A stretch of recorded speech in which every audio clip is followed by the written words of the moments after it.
నిలబడుచుండగానే మన బైబిల్ తెరిచి హెబ్రీ రాసిన పత్రిక తగ్గించాల. హెబ్రీ రాసిన పత్రిక 13వ అధ్యాయము మరి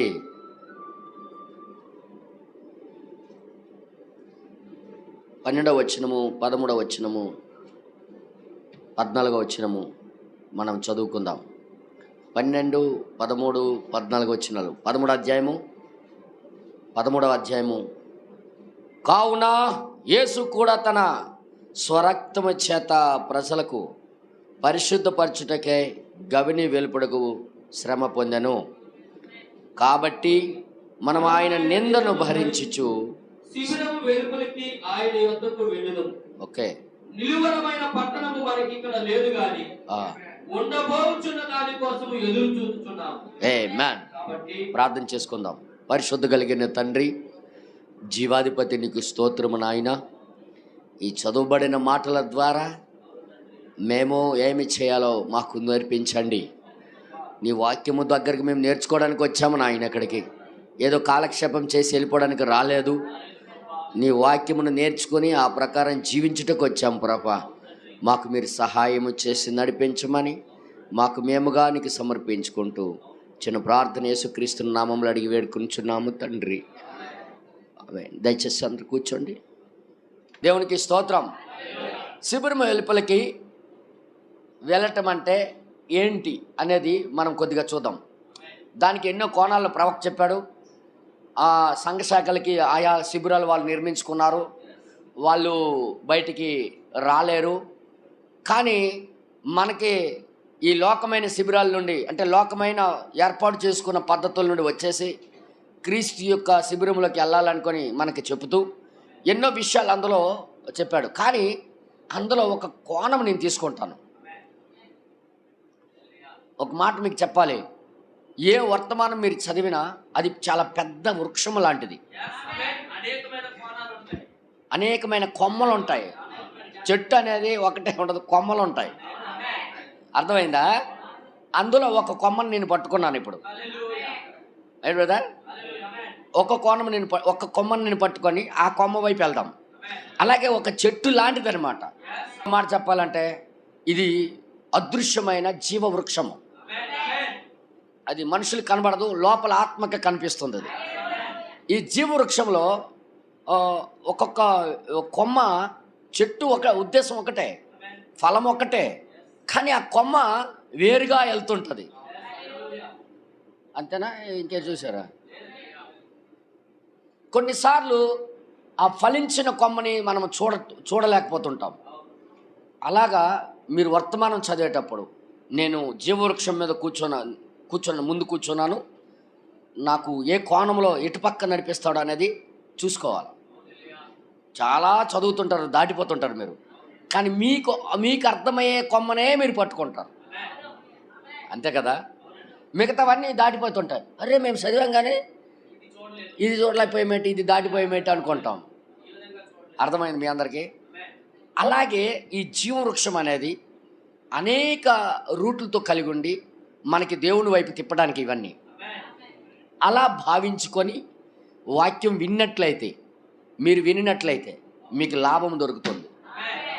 నేను ఒక ప్రశ్న వేస్తాను ఇప్పుడు మీకు చదివిన దాంట్లో నుండే. నాకు మీరు చెప్పాలి సమాధానం. ఓకే? నేను చదువుతున్నాను. 13వ వచనం. కాబట్టి మనం ఆయన నిందను భరించుచు శిబిరము వెలుపలికి ఆయన యొద్దకు వెళ్ళుదుము. అడగొచ్చా? ఆయన నింద ఏంటి?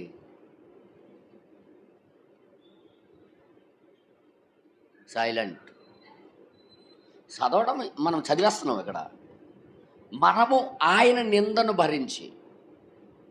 ఆయన నింద అంటే ఏంటి? అసలు ఆ శిబిరం వెలుపలికి వెళ్ళడం ఏంటి? చూసారా? ఒక మాట వచ్చిందంటే ఆలోచింపజేస్తుంది మనకి. చదవడం మాత్రం భలేగుంది, కానీ ఆ నింద ఏంటో తెలియదు. మనకెవరు బోధించలేదు, ఆ కోణంలో మనకి ఎవరు చెప్పలేదు. ఆయన నిందేటి వింటున్నారా? ఇప్పుడు ఆయన నిందేంటో కొద్దిగా మనము చూద్దాం. Is right? నిజంగా క్రైస్తవులైతే, నిజంగా దేవుడిని వెంబడించిన వారైతే ఆయనలాగే ఆయన నిందను భరించి మనము కూడా ఆయన బయటికి వెళ్ళినట్టుగా మనము బయటికి వెళ్ళాలి. మనము కూడా బయటికి వెళ్దాం రండి అంటున్నాడు. 14వ వచనంలో, నా ముఖం చూడకండి ప్లీజ్ దయచేసి. కాబట్టి 13వ వచనం పూర్తిగా చదువుదాం.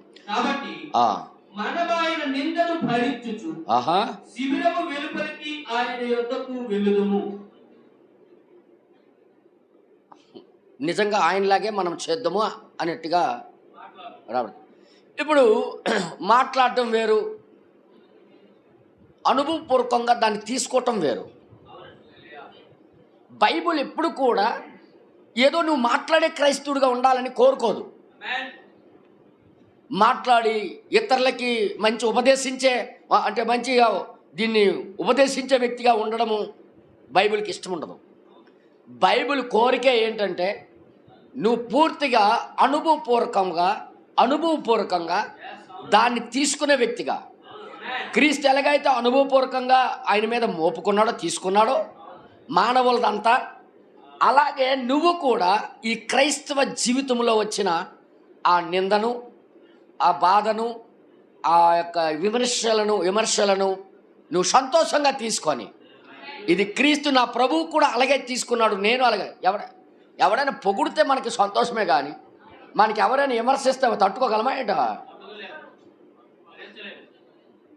అదే మానవ స్వభావం ఏంటంటే, ఎవరైనా నువ్వు వండింది సూపర్ అంటే పర్వాలేదు, కానీ ఏంటి ఇలాగ ఉందంటే చాలు వెంటనే నీకు వండిసి పెట్టడమే సరే ఇంకా డెప్పడం ఒకటి అని లేచిపోతాం వెంటనే. అంటే ఉదాహరణకి చెప్తున్నాను, ఉదాహరణకి అంటే ఎప్పుడు కూడా మానవ నైజం ఏంటంటే తనంతో విమర్శించబడడం అనేది ఇష్టం ఉండదు. కానీ మన ప్రభువు అయితే అంత పరిశుద్ధుడై దేవుడై ఉండి ఆయనలో ఏ లోపము లేకపోయినా, ఏ తప్పు లేకపోయినా అందరి చేత విమర్శిస్తుంటే మౌనంగా భరించాడు. ఎందుకు అంటే మనము కూడా ఆ విధముగా ఆయన దానిలో పాలిభాగస్తులు అవ్వాలని, ఆయన దాంట్లో పాలిభాగస్తులు అవ్వాలని. ఈ రోజు నుండి సంఘము ఇంకొక మెట్టు ఎక్కిపోవాలన్నా. ఎవరైనా విమర్శిస్తే నువ్వు ఎంత మౌనంగా ఉండిపోతావో అంతగా దేవుని వాక్యం పనిచేస్తుంది నీలో. విమర్శించిన వాళ్ళు ఉండకూడదు అంటే గొప్ప ప్రమాదం. అసలు దేవుడు విమర్శించుకున్నంత అవసరం ఏంటి? ఆయన విమర్శలు కాయలేదు అంటే ఆయన గురించి కాదు, ఇది మనకి ఒక పాఠం చెప్పడానికి. నాకు విమర్శిస్తే నాలో ఏం కనబడదు, కానీ మీరు నా అడుగు జాడల్లో నడవాలని, మనము ఆయన అడుగు జాడలో నడవాలని. అంటే మనకి ఈ విమర్శించడం అనేది మనకి మేలు. మనము కూడా ఆయనతో కూడా నింద భరించి, ఆయన ఎలా భరించాడో మనము కూడా నిందను భరించి శిబిరముకి వెళ్ళిపోదాం రండి అంటున్నాడు. యేసయ్య ఒక మాట అన్నాడు, అది కూడా చూపిస్తాను. అంటే ఈరోజు ఒక డిఫరెంట్ వేలో నుండి మనం వెళ్తున్నాం, ఒక ప్రత్యేకమైన కోణంలో నుండి వెళ్తున్నాం. రేపొద్దున ఏదైనా అంటే నాకు ఫోన్ చేస్తుంటారు, ఎవరైనా సంఘంలో ఒక మాట అన్నారు అనుకో, వెంటనే పోడు అనయా ఏటన్నయా గొప్ప బాధ అనిపించేస్తుంది అని. నేను యేసుప్రభు ఎంత బాధపడిపోవాలి అలాగైతే చెప్పండి రా అన్యా, ఇంత చేశాను ఇంత చేసిన వాళ్ళకి విశ్వాసం లేదేటన్యా, నా గొప్ప బాధ అనిపించేస్తుందని, ఇలా నిగిడిపోయి గొప్ప బాధ అనిపించేస్తుందని. ఈ రోజు నుండి ఆ స్వభావానికి ఫుల్ స్టాప్ పెడదాం. క్రీస్తు కూడా మీ కొరకు బాధపడి ఆయన అడుగు జాడల్లో నడవాలని. ఇది మనకు ఒక మాదిరా కాదా? మాదిరేనా? మాదిరేనా? తర్వాత ఇంకా రాయబడింది, ఆయన పాపము చేయలేదు, ఆయనే పాపము చేయలే, ఆయన నోటను ఏ కపటమును కనబడలేదు, ఆయన నోట ఏ కపటము కనబడలేదు, ఆయన దూషింపబడి బదులు దూషింపలేదు, దూషించబడి కూడా దూషించబడలేదు, ఆయన శ్రమపడ్డబడి బెదిరింప నాకు ఇలా చేతనా కదరా, నువ్వు అయిపోతావురా, నేను దేవుణ్ణిరా, నాకు కొడతానా కదా, నువ్వు నాశనమే, ఒక్క మాట అనలేదన్న. న్యాయముగా తీర్పు తీర్చు దేవునికి తన్ను తాను అప్పగించుకొనెను. సైలెంట్ అయిపోయి, దేవుడా నువ్వు చూస్తు, మనము పాపముల విషయమై చనిపోయి నీతి విషయమై జీవించినట్లు ఆయన తానే తన శరీరమందు మన పాపములను మోసుకొని ఆయన పొందిన గాయముల చేత మీరు అశుద్ధ పొంది, ఆయన అంత మౌనంగా సహించాడు కాబట్టి ఈరోజు మనకి స్వస్థత కూడా వచ్చేసింది. ఈరోజు నువ్వు కూడా ఆయన అడుగుజాడలో నువ్వు నడిచినప్పుడు, ఆయనలాగా నింద భరించుకొని సాగినప్పుడు నీ జీవితం ఎవరి జీవితాలకో బాగు చేసేస్తుందన్న. ఎంతమందికి అర్థమవుతుంది? హల్లెలూయా. ఇదంతా మీకు ఎందుకు డైరెక్ట్ చెప్తాను, మీకు అర్థమవుతుంది. ప్రవక్త గారు ఏం చెప్పాడో నేను చూపిస్తాను మీకు. ఒక బ్రదర్ బెనం గారు ఈ పరిచర్య, దైవ పరిచర్యను ప్రజల ముందు చాటుతుంటే, జరిగిస్తుంటే, స్వస్థతలు, అద్భుతాలు, చెవిటివాళ్ళు, గుడ్డివారు బాగు చేస్తుంటే, వాక్యము చేత ప్రజలకి జీవితాలు కడుతుంటే, ఒక విమర్శకుడు రాశాడు లెటరు, గొప్ప ఘోరంగా రాశాడు బ్రదర్ బెనం గారికి. నేను అనుకున్నాను, నేను ఏడు తప్పు చేశాను చెప్పి వాక్యంలో ఎక్కడ ఉంది నేను తప్పు చేసినట్టుగా అనలేదు ఈయన. ఆ విమర్శకుడు రాసిన తిట్లు లెటరు చూసి ఇలా చదివి ఏమన్నాడు తెలుసు బెనం, మీకు ఆశ్చర్యపోతారు. ఇవన్నీ కూడా మీరు చదివి ఉంటారు కానీ దాటిపోయి వెళ్ళిపోతుంటారు. లెటర్ చదివి ఏమన్నాడు తెలుసా? ధన్యవాదాలు సోదరుడా అన్నాడు. నా గుండె ఆగిపోయినట్టు పని అయింది అది చదువుతుంటే.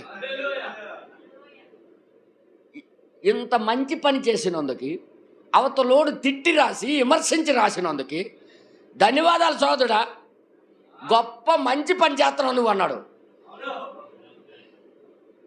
ఏంటి విమర్శించినోడికి మంచోడు అంటారా? ఎవడైనా విమర్శిస్తే నువ్వు మంచోడు అంటావా? నాకు తెలీదా మీ సంగతి? పొట్టలోని పాము బయటకు వచ్చేది ఎంతకాలం నువ్వు బలవంతంగా కన్నాలకు కప్పేస్తున్నావు, అది రాకుండా. పొట్టలో పాము కన్నంలో వచ్చేది బయటికి.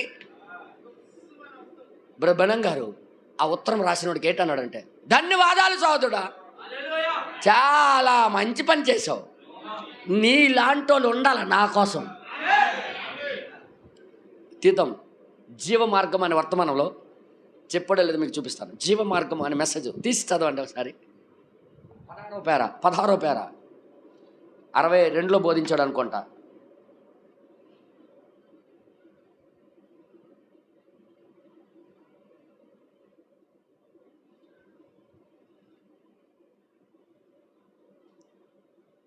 ఓహో, ఓకే. 62/6/21B అని రాయబడి ఉంటుంది. 16వ పేర ప్లీజ్ ఒకసారి చదవాలండి. ఓహో, అతను మంచి మానసిక స్థితిని కలిగి ఉన్నాడు. అవతలవాడికి ఎలా పొగుడుతారు చూడు తిట్టినోడికి. అతడు గొప్ప మంచి మానసిక స్థితిని కలిగి ఉన్నాడు. కానీ సోదరుడా, మనము సమీపించేది అది కాదన్నా, మానసికం కాదది. మనము లేఖనాలను సమీపిస్తున్నాము, లేఖనాలను సమీపిద్దాం. ఓకే, కనుక నేను తలంచాను. మంచిది. 22 పేజీల లేఖ. ఎన్ని పేజీలట? ఒక పేజీ కాడు తిట్లు, 22 పేజీలు తిట్లే రాశాడు ఆయన. క్యా బాత్ హై యార్. ఒక కాగితం మీద ఒక మాట రాసినందుకే ఎగిరిపోతామే మనము. 22 పేజీలు రాశాడట. కనీసం ఆయనకి కనీసం సహోదరుడికి కూడా సహోదరుడా అనే మాట కూడా రాయలేదు. ఒరే ఒక ప్రకటన 10:7లో ఉన్న వ్యక్తికి ఎలాగ సహోదరుడికి కూడా సంబోధించలేదు ఆయన. 22 పేజీలు రాశాడు లెటర్. చూడండి ఒకసారి చదవండి. కేవలం చెప్పాడు, అబ్రామ్ కనుక నేను నేను అనుకున్నాను. మంచిది ఏటన్నాడా? మంచిది మంచిదా? తిట్లు మంచిగా మంచిది ఏటట్టడిక అతడు చెప్పాడు, మరియు నువ్వు నువ్వు సంవత్సరాల గురించి మాట్లాడుతున్నావు అన్నా చెప్పాడు. నేను ఎలా సీనియర్ రా నీకన్నా, నిన్న కాక మొన్న నువ్వు బోధించి పెద్ద హీరోలా ఫీల్ అయిపోతున్నావు. ఇదేట అలా తిడుతుంటే మంచిది. నేను అనుకున్నాను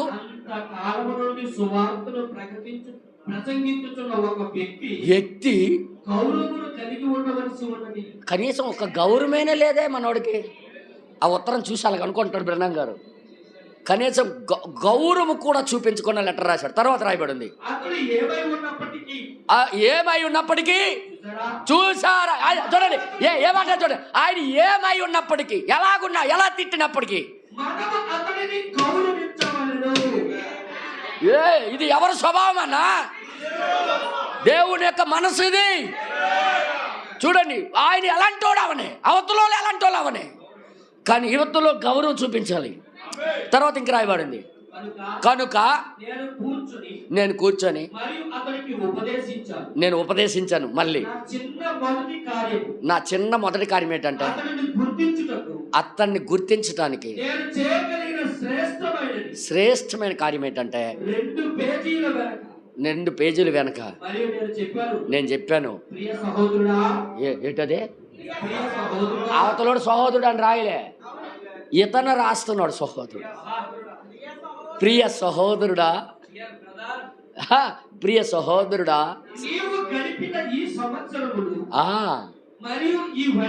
ఇవన్నీ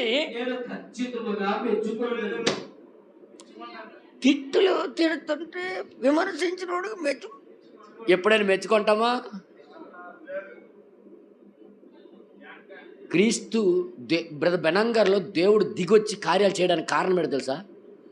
దేవుడు ఏదైతే చేశాడో సేమ్ ఆయన జీవితంలో అలాగ సమర్పించుకున్నాడు. ఆయన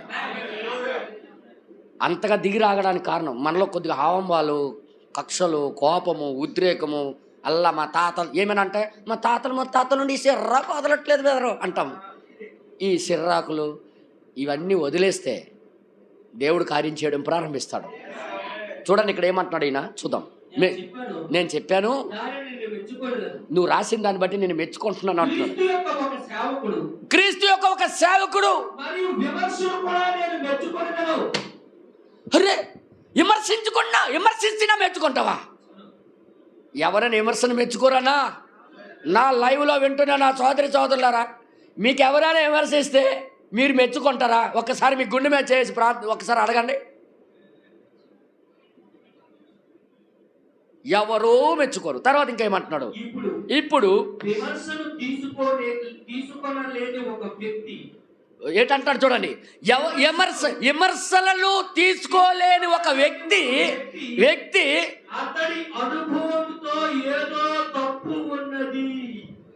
తీసుకోకపోతే వర్తమానం ఏంటంటే ఎంత ఘోరంగా టైట్ మార్గం ఇది. విమర్శను తీసుకోకపోతే నీలో క్రైస్తవ జీవితంలో నీ అనుభవంలో ఏదో తప్పు ఉంది. అంటే సంఘం ఏం నేర్చుకోవాలైతే ప్రేమగా సంతోషంగా స్వీట్ తీసుకున్నట్టుగా విధంగా తీసుకోవాలైతే. ఈ మాట నాకు గొప్ప నచ్చిందన్న. ఈ మాట దగ్గర ఆగిపోయి నీ వర్తమానం చదివినప్పుడు ఇక్కడ ఆపి సంఘానికి ఇది చెప్పురా అని నాకు ప్రత్యక్షతనిచ్చాడు. సంఘానికి ఇది తెలియాలా. అందరూ మెచ్చుకోవడం ఇష్టపడతారే కానీ విమర్శలను తీసుకోవడం ఇష్టపడరు. రేపటి నుండే స్టార్ట్ అయిపోద్ది నాకు మీకు అందరికీ. గుర్తెట్టుకోండి, విమర్శ చూసారా, మీరు చూసారా? ఎందుకంటే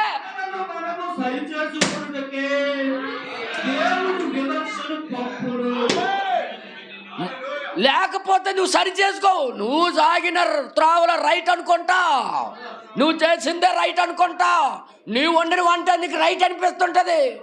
మాట్లాడరేటి? ఎవడో ఒకడు విమర్శకుడు ఉండాలా. కొన్నిసార్లు పార్టీలోకి నేను వెళ్తున్నప్పుడు నేను చూస్తుంటాను, అన్నీ చక్కగా దిద్దిన తర్వాత ఎవడో ఒకడు వస్తాడు పార్టీలోకి. అన్నీ బాగున్నా కానీ అక్కడ ఆ టేస్ట్ సాల్ట్ వేయడంలో తప్పు అయిపోయింది అంటాడు. ఈ ఇంత పాకం ఉదయం నుండి రాత్రి వరకు చెమట కాల్చి వండినోడికి ఎలాగుంటుంది తెలుసా? ఏడు వచ్చాడు పనికి మాలాడు, ఏడు చెప్పేస్తాడు మధ్యలో తిరుపతి వెళ్ళిపా వదిలే అంటాడు. అంటే విమర్శ భరించడానికి మానవ శరీరంలో లేవు ఏటి. అన్నీ బాగున్నా బాగోలేకపోయినా సూపర్ సూపర్ సూపర్ అనాలా. అలవాటు అయిపోయింది మనకి అలవాటు అయిపోయిందన్నా. ఏదన్నా సూపర్ అనాలా. అది తప్పు అనకూడదు. అన్నీ సూపరే అనకపోతే అదొక ప్రాబ్లం, అదొక బాధ. ఈ సూపర్లకు అలవాటు అయిపోయి విమర్శించబడ్డానికి ఇష్టపడము. నువ్వు సూపర్ అన్న నువ్వు అంటే చాలు భుజాలు గజాలు లోపల అయిపోయి. అంటే బయటికి కనబడవు, అవి బయటికి కనబడదు, లోపల పొంగిపోవడం. విమర్శించడము ఉంటేనే సరిదిద్దబడతాం. ఏదైనా అంతే కదా, తప్పు ఒప్పులు చూసుకుంటాం కదా. విమర్శ అనేది అవసరమా కాదా? అయితే క్రైస్తవ జీవితానికి మనకు అవసరమా లేదా? మాట్లాడరేటీలు బెదరు మీ సంఘానికి వస్తే విమర్శలు కూడా తినమంటాం. మా సంఘంలో అలా కాదు, అన్నీ మంచిగా చెప్పాలి. కానీ అన్నీ మేము ఏడు చేసినా మా పాస్టర్ గారు దీవించాలే కానీ మాకు ఖండించకూడదు, బుద్ధి చెప్పకూడదు, సరి చేయకూడదు. మేము ఏడు చేస్తామో అది ఊగొట్టాలి అవతలోడు. ఇక్కడ అలా జరగదు, ఇక్కడ అలా జరగదు. ఉతికి ఆరేసేస్తారు, ఇక్కడ బండకేసి బాధేస్తారు. ఇక్కడ మురికి వదలకపోతే బండకేసి కొట్టేస్తాం. ఇది నిజం చెప్తాడు. విమర్శించేవాడు లేకపోతే చెప్పండి బ్రదర్, విమర్శించేవాడు లేకపోతే నీ మార్గం నీకు యథార్థం కనబడుతుంది, తుదకు అది నాశనానికి నడిపిస్తుంది. మన బ్రదర్ బనం గారు అది గమనించేయమంటాడు అంటే విమర్శించేవాడు ఉంటే కానీ మనము దిద్దపడలేము. అందుకే ఆయనకి ఏమంటాడు, నువ్వు మంచి పని చేస్తున్నావు,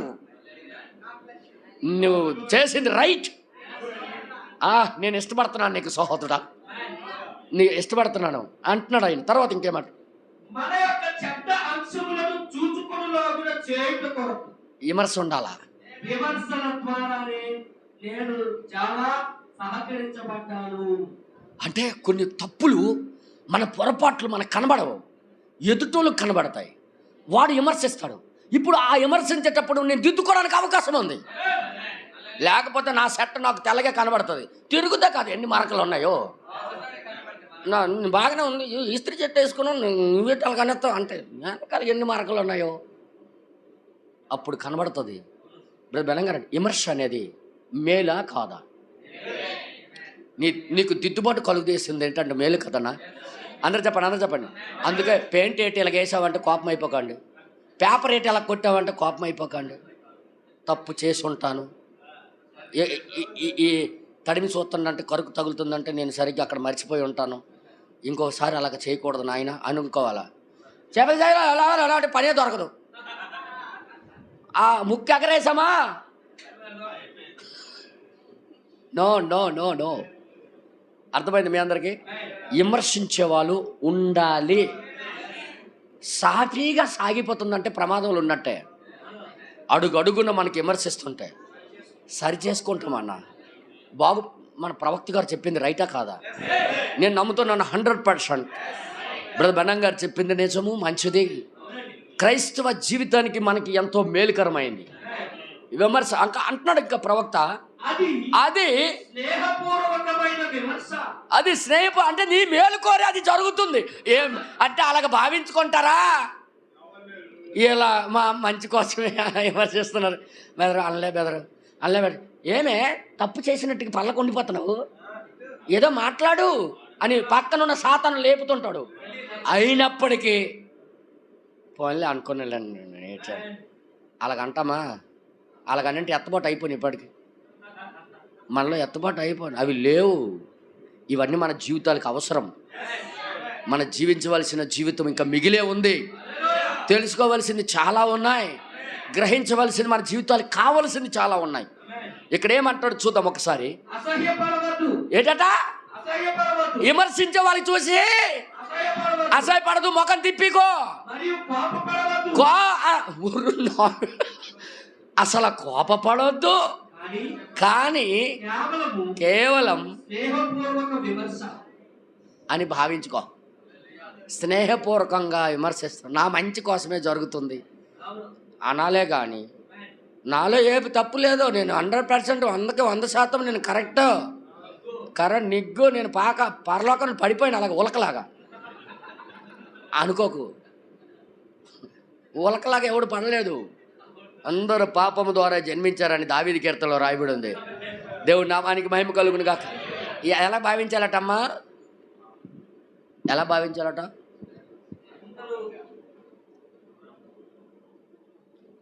పక్కింట్లో పేపర్ కూడా వేయడానికి ఖాళీ స్థలమే, పేపర్ వేయడానికి కూడా గంట ఆలోచిస్తున్నాం మేము. అట్నుండి వచ్చేస్తాయి. ఇప్పుడు అలాగా ఉన్నారు కాబట్టే ఒక్క పేపర్ వేయట్లేదు, లేకపోతే మామూలు వాళ్ళమా.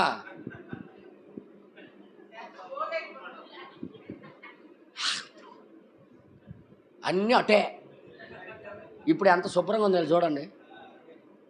పరివారణ మంచిదే, ఆరోగ్యానికి మంచిదే, దోమలు రావు, శుభ్రత పరిశుభ్రత అవతల నుండి ఉన్నారు కాబట్టి.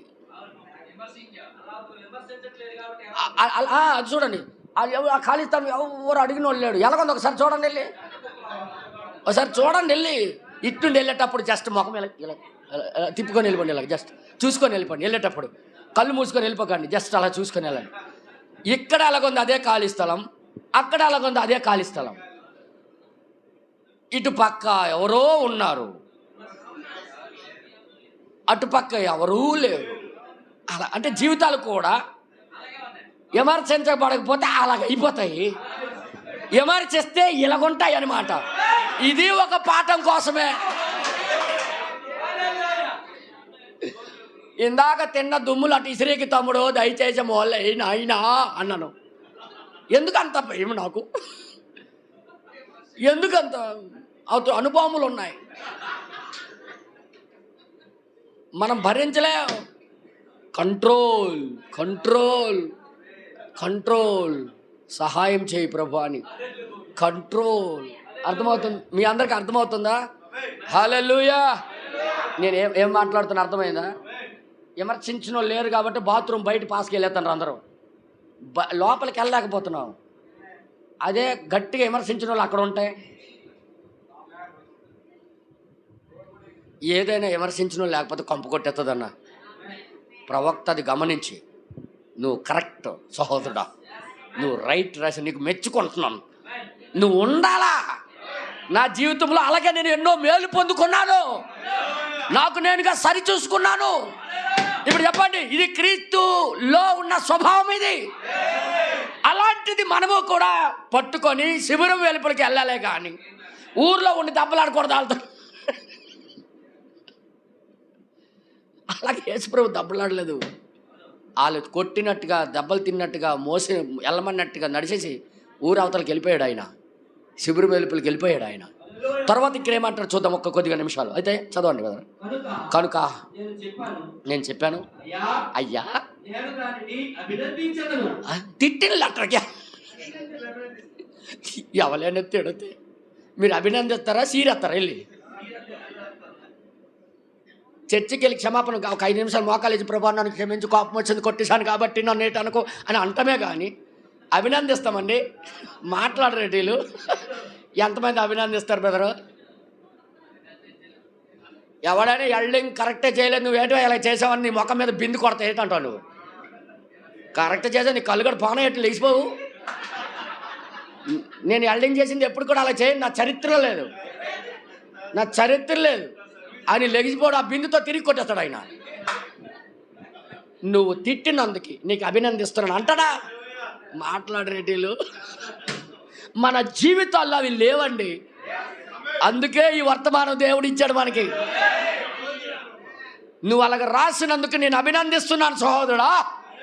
అవతలోడు సహోదరుడు అనే సంబోధించలే, అయినా ఈయన సంబోధిస్తున్నాడు. ఇది ఎవరి స్వభావము?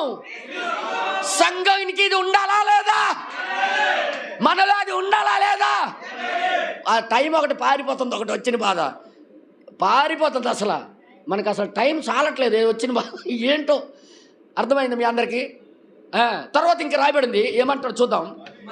మరియు అప్పుడు నేను చెప్పాను కేవలం ఒకే ఒక విషయం నేను అక్కడ వ్యక్తపరచుటకు ఇష్టపడుచున్నాను. నేను వ్యక్తపరచుటకు ఇష్టపడుచున్నాను. మీరు నా వ్యాకరణం గురించి మాట్లాడుతున్నారు కాబట్టి అవును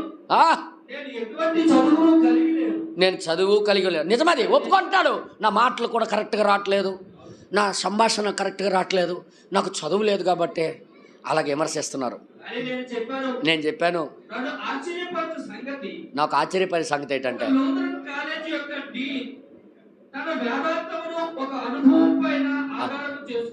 చేసుకుంటాడు కానీ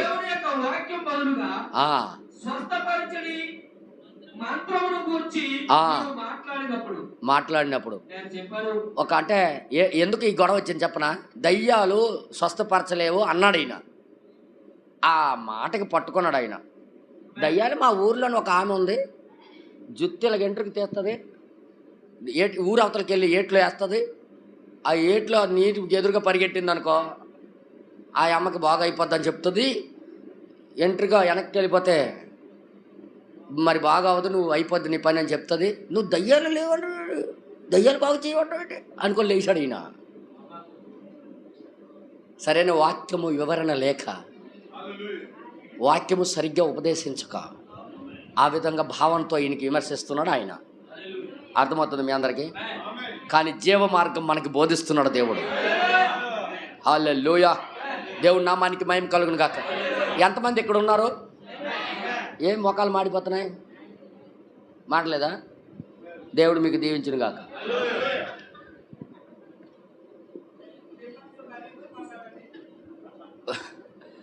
89వ కీర్తన.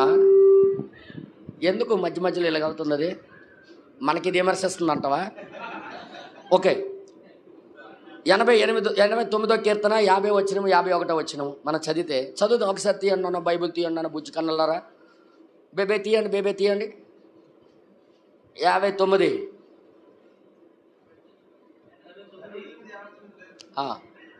50 బెదరా 50 89 50 89 50 51 చదవండి బ్రదర్స్.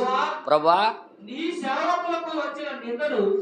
సేవకులకు వచ్చిన నిందను జ్ఞాపకాన్ని చేసుకో. బలవంతులైన జనులందరి చేత ఎక్కడ భరిస్తున్నాడు? లోపల బాధ భరిస్తున్నాడట. బయట కాదు, రెచ్చిపోలేదు, గొప్పలేదు, ఏటి అయిపోలేదు. ఈయన లోపల భరించుకునే స్వభావము. తండ్రికే ప్రార్థన చేస్తున్నాడు కానీ ఆయన ఏం పక్షపాతి కాదు. కక్ష యెహోవా నిందలే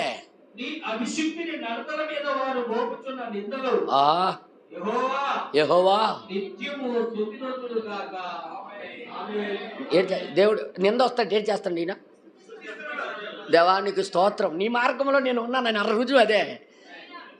అలా స్తుతిస్తారా? ఇంట్లోకి వెళ్ళిపోయి తిట్టినోళ్ళు ఎవరైనా తిడతాను మీ ఇంట్లోకి వెళ్ళిపోయి తలుపులు వేసుకొని ప్రభువా నీకు స్తోత్రం నాయన, ఈరోజు తిట్లు ఇచ్చినందుకు నీకు స్తోత్రం అంటావా? ఈరోజు నిందించినందుకు నీకు స్తోత్రం అంటావా? ఏదైనా లాభం వస్తే దేవానికి స్తోత్రం అంటావు, కానీ 10,000 నష్టం అయిపోతే దేవానికి స్తోత్రం ఎందుకు అంటావు? చెప్పండి మీరే. లాభం వస్తే దేవునికి స్తోత్రం, దేవుడి దైవాలు ఈరోజు 10,000 వచ్చింది కదా, దేవునికి స్తోత్రం, హల్లెలూయా హల్లెలూయా. నష్టమైనప్పుడు అప్పుడు అని చూడు ఆ స్థుతిలో ఎంత బలం ఉంటుందో, అప్పుడు చూడు. అర్థమైంది మీ అందరికీ? అర్థమవుతుందా తమ్ముడు? అర్థమవుతుందా? ఇదంతా దేవుడి యొక్క ప్రణాళిక. హల్లెలూయా. నాతో కూడా ఇంకొక అధ్యాయం తీయండి, అక్కడ ఆపేద్దాం, దీనికి ఆపేద్దాం. రోమీయులకు రాసిన పత్రిక 15వ అధ్యాయము 3వ వచనం నుండి పౌలు గారు ఏమంటున్నారో కొద్దిగా చూద్దాం. 3-4 వచనాలు. రోమీయులకు రాసిన పత్రిక 15వ అధ్యాయము 3-4 వచనాలు. క్రీస్తు కూడా తనకు తానుగా సంతోషపరచుకోలేదు కానీ నీకు నిందించిన వారి నిందలు అని వ్రాయబడినట్లు ఆయన తన నిందన, మన నిందన ఆయన తీసుకొని మౌనంగా భరించాడన్న. నేనేది మాట్లాడుతున్నా అర్థమైందా? సంఘానికి ఇది తెలుసా? ఈ ట్రిక్లు.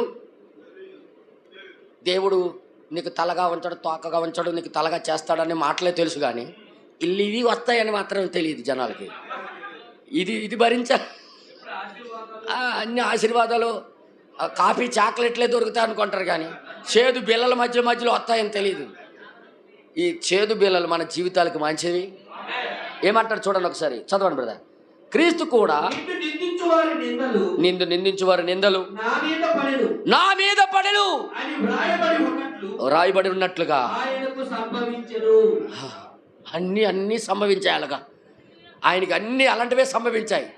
ఒక్కటే ఆయన చేసినవి ఏమీ లేవు, అన్నీ మనకు రావాల్సినవి ఆయనకి వెళ్ళిపోయాయి. కానీ ఒక్క మాట్లాడలేదేంటి?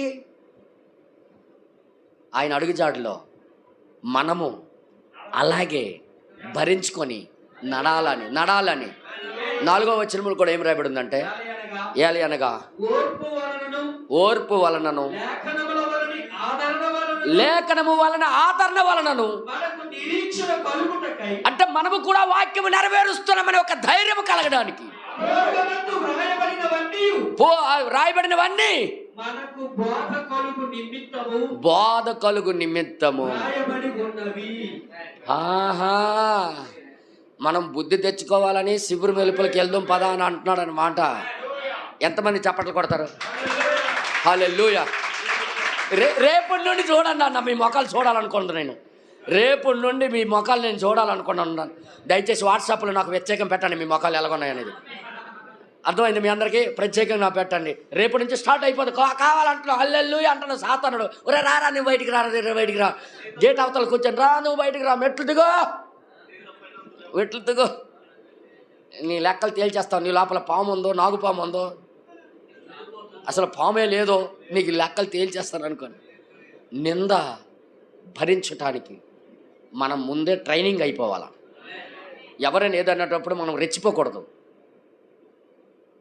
నువ్వు ఎలాగుండిపోయినా నేనుండి ఉంటానా?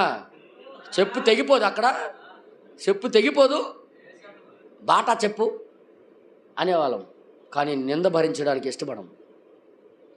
ఇది మన జీవితాల్లో లోటు. ఇది ప్రవక్త ఈ విషయంలో పాస్ అయిపోయాడు. నేను ఏది చెప్పించానో ప్రవక్త ఈ విషయంలో పాస్ అయిపోయాడు. నిందించేవాడికి సూపర్ రాశావు నువ్వు అని అంటున్నాడు. నువ్వు ఉండాలి నా కోసం. నేను కొన్నిసార్లు విమర్శించబడుట వల్లనే నా జీవితం చక్కదిద్దుకున్నాను. ఆ విమర్శ వచ్చినప్పుడే మా జీవితాలు చక్కదిద్దబడతాయి, ఇస్త్రీ చేయబడతాయి, సరిచేయబడతాం. అన్నోళ్ళు ఉండాలనా? మనము ఆ క్రీస్తు స్వభావం మనం జీవించి చూపించాలా. ఇది మామూలుగా రాదు, ప్రాక్టికల్గా అనుభవపూర్వకంగా నువ్వు చేస్తే కానీ అది వాక్యము నెరవేర్చేవాడు నువ్వు కావు. అందుకే సంఘానికి మరి చెప్తున్నావు. ఇంకొక మాట మీకు చదివిస్తాను. నాతో కూడా బైబిల్ తీయండి. చదివించిన తర్వాత వర్తమానాలు కూడా చదివిస్తాను. మత్తయి సువార్త 10:25 వచనం. మత్తయి సువార్త 10:25 చదవండి బ్రదర్.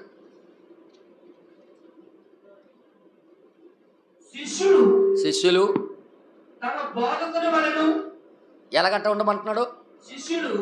శిష్యులు తన బోధకులు అంటే యేసుక్రీస్తు. దాసుడు తన యజమానుడి వలనను. అంతే. దేవుడు కోరుకుంది ఏంటి? ఎవరైతే మీకు బోధకుడో ఆయనలాగా మీరు ఉంటే చాలు. ఆ బోధకుడు ఎవరు? ప్రభువైన యేసుక్రీస్తు. ఇప్పుడు ఆయన కోరుకున్నది ఏంటి? ఇంకా కిందకి రాయబడింది చదివినట్లయితే,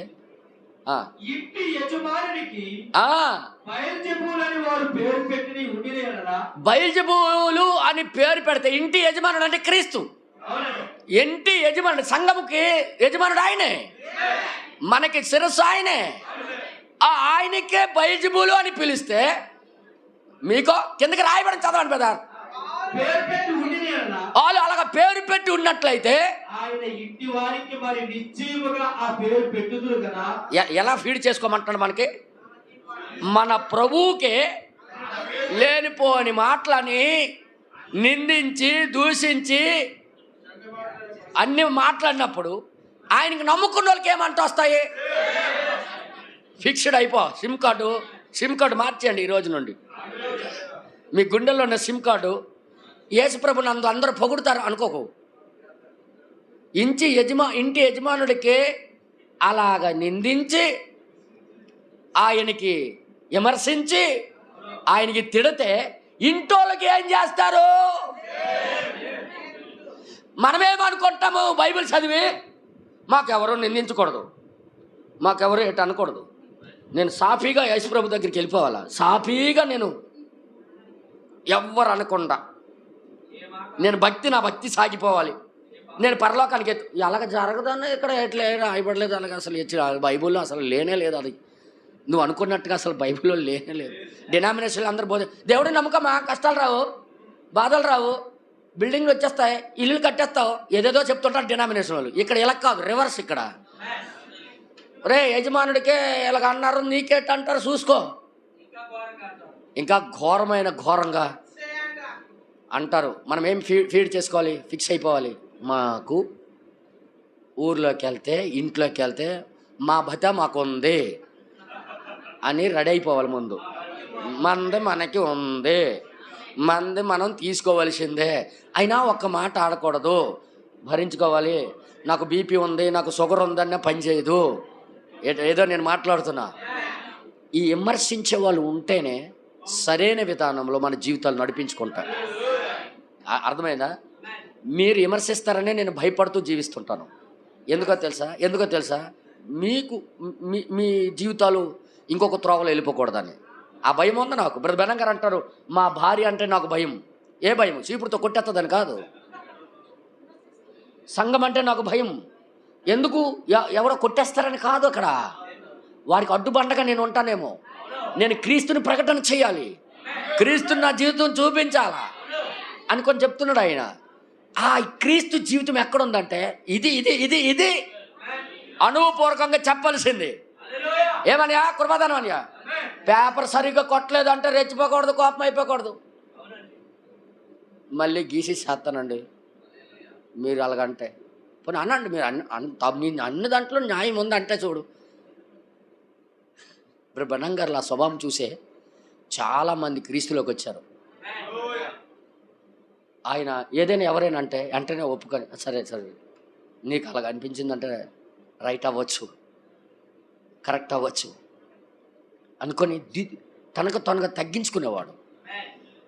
నిజమేనా? తగ్గించుకునేవాడా లేదా? మనము కూడా క్రీస్తు వలే. ఏమంటాడు ఆయన? యజమానుడికే ఇలాగ అన్నారంటే ఇంట్లో ఉన్న వాళ్ళకి ఎలాగంటారో చూసుకోండి అన్నాడు. అంటే అర్థం ఏంటి? శిష్యులు అంతే, ఆయనకన్నా గొప్పవాడు కూడా కాదు. దాసుడు అధికుడు కాదు. అవును, యజమాని వల్ల నేను అది చాలు. పేరు పెట్టినప్పుడు క్రీస్తుకు నమ్ముకున్న వాళ్ళకి ఏమంటారు? గ్యారెంటీగా పెడతారు కదా. కాబట్టి నిందను భరించండి అంటాడు. ఇంకొక మాటలో చెప్పండి, ఏదన్నా మన ఏటి అనకండి, భయపడిపోకండి. నాకు ఇట్లా కనేస్తాను రని పోదు. ఒకరోజు మీకు దేవుని మహిమ కనబడేటప్పుడు మీకు అర్థమవుతుంది. తెలియపరచకుండా ఉండదు. చెప్పినవి వెలుగులోకి వెళ్ళి హల్లెలూయా. అవును, ఇప్పుడు మేము ప్రకటించింది ఏంటైతే మేము మేడ మీద చెప్తున్నాం అదే. హల్లెలూయా. ఎంతమందికి అర్థమవుతుంది ఈ మాట? చెప్తున్నామా లేదా చెప్పండి మీరే. నాకు ఎక్కడ రూమ్లో బయలుపరిచింది ఇది? బహిరంగంగా నీకు చెప్తున్నాను నేను. ఇది మనకి సంఘానికి అవసరమా కాదా? మన జీవితాల్లో చాలా పొగరబోత్తనాలు ఉన్నాయి, కోపాలు ఉన్నాయి. ఏటది? నేను ఖచ్చితమైన మనిషి, నేను ఒప్పుకో ఏం ఒప్పుకో? నీదేదో ఏటుంది అసలు? ఏముంది అసలు? మన దగ్గర చెప్పుకోవడానికి ఏముందరా అసలు? మన మంచోడే కాసినప్పుడు, అన్నిటికంటే పరిశుద్ధుడే కాసినప్పుడు మనం విమర్శ కాయడానికి ఏముంది? భరించుకోవాలా లేదా? భరించాలా లేదా? నాతో ఇంకొక వర్తమానంలో ఎలా చెప్తున్నాడు ప్రవక్త, నాతో ఒకటి తీస్తారా? ప్లీజ్ ప్లీజ్ ప్లీజ్ ప్లీజ్ తీయండి. 69వ కీర్తన 8-9 వచనాలు చదివాము కదండి. ఇప్పుడు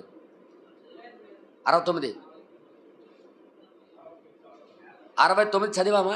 అనండి ఆనండి, లేకపోతే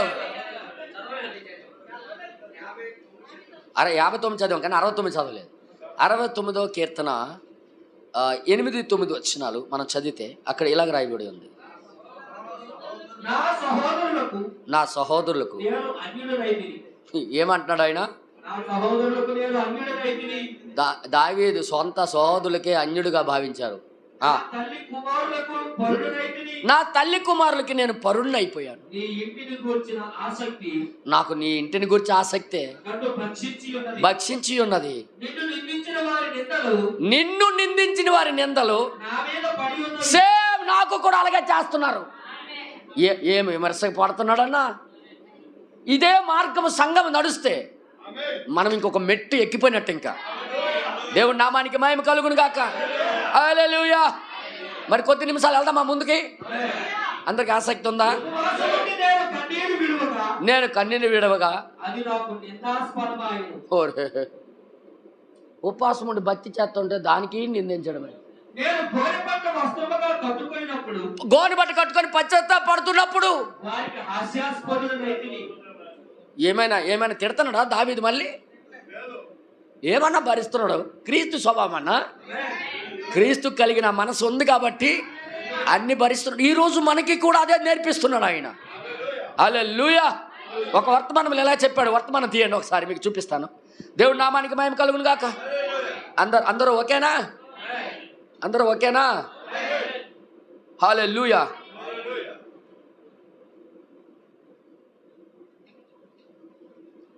ఇశ్రాయేలు సంఘము 53 3వ నెల 26వ తారీఖు. ఇంకెంత స్లోగా చెప్పిన తర్వాత కూడా రాయకపోతే మీరంత మొద్దులు మరవలేరు. పారాగ్రాఫ్ 172 రెండవ భాగం 172 పేరా.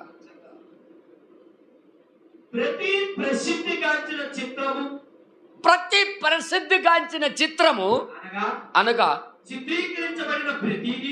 చిత్రీకరించబడిన ప్రతి చిత్రము, ఫోటో కూడా మొట్టమొదటిగా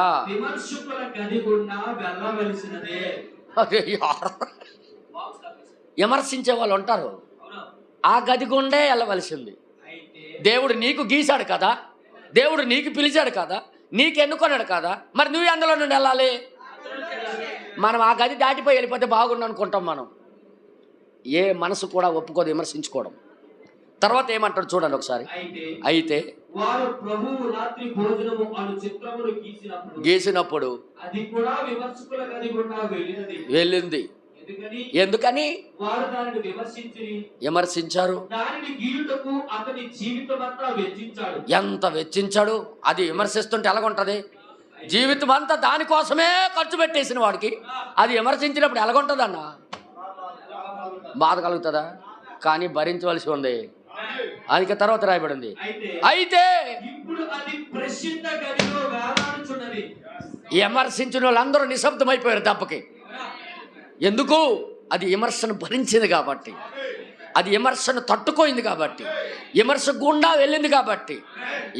ఒకరోజు మనము కూడా దేవుడు అలాగ చేయాలనే ఆయన మనసు అయి ఉన్నది. నాతో కూడా బైబిల్ తీసినట్లయితే మీకు ఒక మాట రాయబడి రాయబడి చూపిస్తాను. తీతుకు రాసిన పత్రికలో ఒక మాట ఉంది. 2వ అధ్యాయము. ఆ 2వ అధ్యాయం మనం తీసి చదువుదాం. ఒక్క నిమిషం.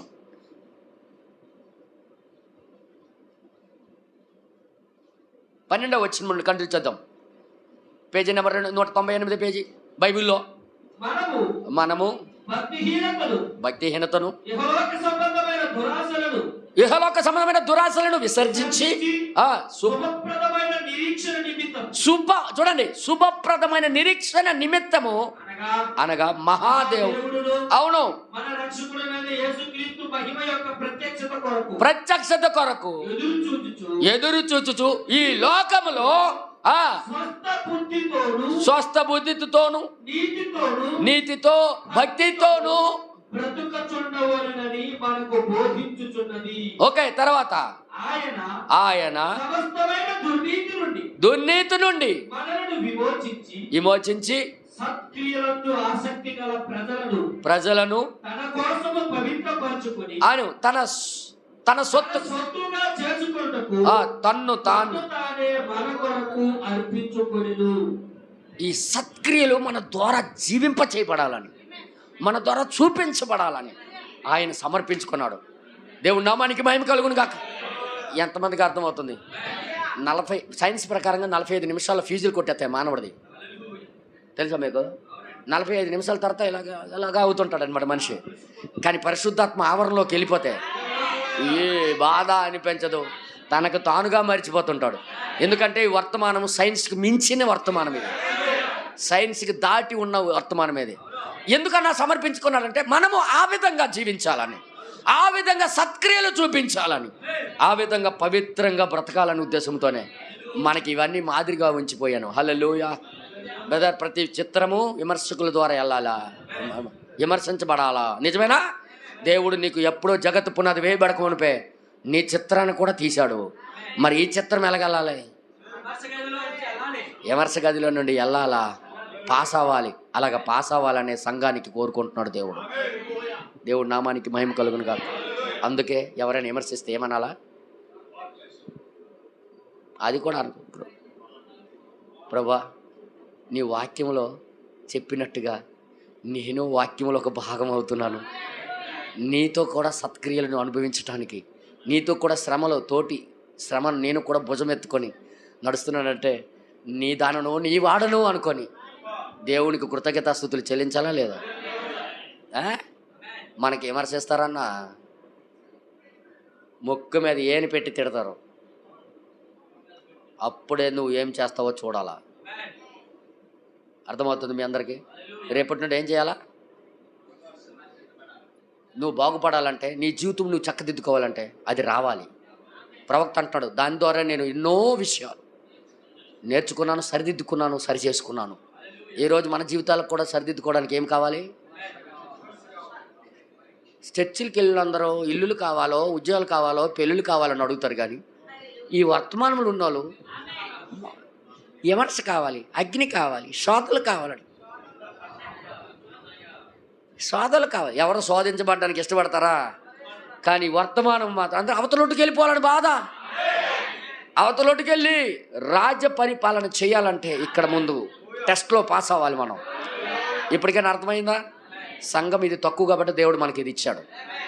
రేపటి నుంచి మనం చేయవలసిందే, ఏదైనా ఎవరైనా విమర్శిస్తే వెంటనే ఈ వర్తమానం గుర్తు చేసుకొని, ప్రభా నాకు ఆ స్థితి దయచేయి, నేనైతే తట్టుకోలేను, నాకు తెలుసు. నేను ఎందుకంటే నా వంశమే సురుపురు వంశం, నేను అంటే ఉదాహరణ చెప్తున్నానారా, నా వంశమే బొచ్చ వంశం, మా వంశమే బొమ్మల వంశం, తట్టుకోలేము అని అనకూడదు. ప్రభా ఆ వంశాలన్నీ వ్యర్థమే, ఆ వంశాలందరూ చూసుగా 3 4 పిల్లలే ఉన్నోలే, ఆ వద్దు నాయన మాకు అది. నీ పరిశుద్ధమైన మార్గం మాకు ఏర్పాటు చేసావు, అందులో నాకు జీవింప చేయి అనుకొని దేవుడికి సమర్పించుకుంటే మంచిదా కాదా? చల్లగే ఉంది కానీ గట్టిది, ఇది చల్లగే ఉంది కానీ చాలా గట్టిది. అర్థమవుతుంది మీ అందరికీ? చల్లగే ఉంది కానీ మన జీవితాల్లో లేనిది, చల్లగే ఉన్నది కానీ మన జీవితాల్లో కావలసింది, క్రైస్తవ జీవితానికి అవసరమై ఉన్నది. బ్రహ్మంగారే రాకపోతే ఇవన్నీ మనకి తెలిసి ఉండేవి కావు. 7వ దూతను బట్టి దేవునికి స్తోత్రం చెప్పాలి. ఆయన మార్గంలో మనం నడవడానికి ఎన్ని త్రోవలు చూపించాడో మనకి. అందరు లేచి నిలబడి ప్రార్థన చేద్దామా? ఓ ప్రభా.